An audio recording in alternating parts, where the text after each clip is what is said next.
Tita Adele. Kamusta kayo? Asan ba kayo ngayon? Bakit parang ang dami-daming tao? Ugayan area. Saan village to? Camelia? Marida? Dito sina Tita Helen eh. Doon banda ka Tita Helen.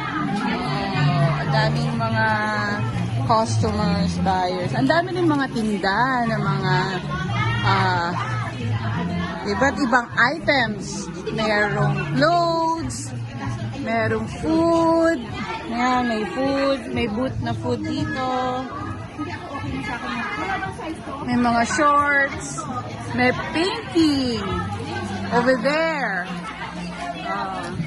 Nanay, di ba galing kayong galing tayong Zumba? Nag-Zumba ka ba, Mother? Yes. Ano masasabi mo, Mother, sa yung Zumba? Pagsusumba ngayong araw na to, mukhang pasubo ka na naman. Pasubo nga eh. Nakasan mo, Mother? Pasubo nga. Gabi. Dito, nagsusunda na naman. Napasubo na naman.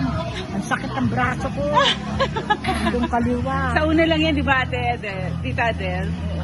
Pero pag nasanay na siya, wala na. Tignan mo si Tita. Maliksi, very graceful magsayaw. Oo, nasa unahan mo siya. Kanta rin. Kanta tayo? My way.